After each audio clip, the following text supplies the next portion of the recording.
What's up guys, Deroir here and welcome to another episode of Hype Time. So I've talked quite a bit about my thoughts about storytelling, my speculations, my hopes and worries in some of the previous episodes. Specifically, we've covered the different aspects of having the living story integrated into the main story of Heart of Thorns, along with the pros and cons of eradicating the illusion of choice in favor of deeper storytelling and or achievement points. Some of these things will act as somewhat of a cornerstone for today's video, because I want to talk with you guys about an aspect of narrative engagement that we rarely see in most medias, an aspect that the living story of Guild Wars 2 seem to be expanding upon heavily. These last couple of weeks, two major, very related things have happened. One being the announcement of the rebuilding of Lion's Arch, and the second being the beta test for the outpost system that we can expect for Heart of Thorns. What these two things have in common is the idea of a peripheral storyline taking place outside of the main story. Yeah, I said it. As much as your character is supposed to be the hero of the main story, you're still not an omnipotent being. You cannot be everywhere and control everything. Especially if a truly living world is to take shape. Stuff needs to happen outside of the overall story arc, which you are the main protagonist of. Still, as the rebuilding of Lion's Arch initialized, I heard quite a lot of people in map chat, on forums, and on Reddit voicing their concerns about the fact that players weren't actually taking place in the rebuilding itself. I even heard a guy complaining that ArenaNet didn't just implement events for players to pick up debris or gather supplies inside Lion's Arch. That guy probably endorses slave labor as well. Jokes aside, I know the main reason why a lot of people want to be a bigger part of the rebuilding is simply to get something new to do. But in my opinion, Lion's Arch right now is just the wrong scene for that. Think of it this way, the story of Lion's Arch isn't really your story.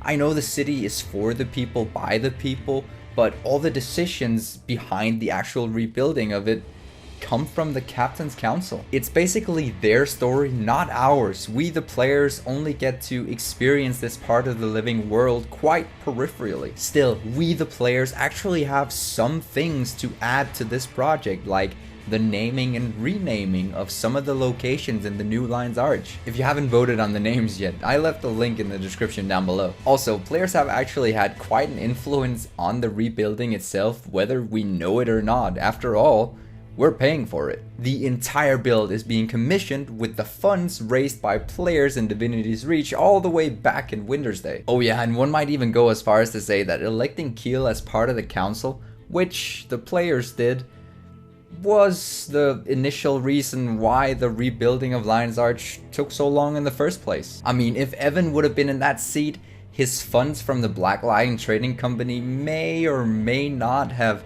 help this process go a lot faster. But of course, that's purely speculations. We all know that Evan isn't exactly super altruistic, but one could believe that the incentive to own an entire city might outweigh this personality trait. Instead, as I said, the rebuilding of the entire city has been commissioned by the entirety of the council to the consortium, to which I cannot help but think that Keel might even have voted against, since she, of all people, should know how the consortium works. The consortium is neither good nor evil. The consortium is capitalist. The consortium is concerned primarily with its bottom line.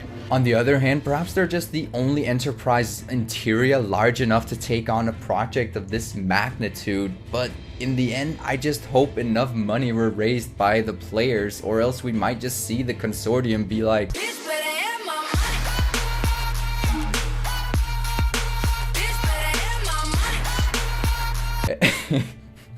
sorry. My point is that even though we, the players, aren't actively building the city or even taking part in that specific story, we still get a glimpse at the underlying story. We know it's there, we can speculate about it, it's still progressing behind the scenes. The thought of Tyria changing around us without our immediate interference is exactly what I think makes this world feel alive. We don't need to be the decision maker in every situation. There are loads of other characters and bodies of power around too, with their own story. Now, one of the most interesting aspects of this concept is the fact that ArenaNet is trying to expand on it and include it into this new upcoming outpost system. Last Tuesday, some of us got to experience the beta event aimed at testing this new outpost system, and through it, I got a short glimpse at Laranthir's story. No spoilers, don't worry. What's interesting about the progression of the story of Laranthir and his band of Pale Reavers is that it seems to take place both in the main story as well as in the open world. Throughout the entire event chain, Laranthir comes into contact with several members of the pack, doubting his allegiance. We, the players, have no say in the outcome of most of these interactions. We only get to eavesdrop on their conversations as well as physically help out during the events. The interesting thing about the story of Laranthir is exactly the fact that his story evolves both through the main story and these peripheral stories. Of course, to execute this sort of storytelling takes quite a bit more developer time and effort than it does to simply create one single storyline. But by also adding this kind of choice to all players, the choice of whether or not we actually want to go to all these outposts and events to watch and listen to, let's say, Laranthir's story, we get to choose if we want to be a part of it. For a player to make the choice of following Laranthir's story or not is an active action. We may choose to follow him because we believe there's more to him as an individual, or at least that's what we tell ourselves. With this kind of choice, players can convince themselves that a certain character is more interesting than another simply by making an active choice to follow that specific character and not the other. To a certain degree, this element of choice works the same way that choosing a new healthy diet does. Once you convince yourself it's what you want to do, you generally try to convince everyone around you, including yourself, that your choice makes sense. But I guess that's a topic for another channel. This is a whole new level of narrative engagement that only a few games that I know of have executed well. This adds some much needed narrative engagement to the lives of the characters we get to interact with. Incidentally, this exact aspect of storytelling is also the sole reason why a lot of players felt like they were missing huge chunks of the story of some characters, even those of some of the most prominent characters. Some of us remember how unfazed we were to see the death of Marjorie's sister, all because to a certain degree we weren't engaged enough in the story of either Belinda or Marjorie's story for that matter. I would argue though that I've definitely felt huge improvements to ArenaNet's approach to the living story. Now of course none of us have actually seen the main storyline of Laranthir or the main story, and so I obviously cannot sit here and praise it completely. But the idea of it is very, very interesting, and if ArenaNet execute this well enough with the coming story of Heart of Thorns,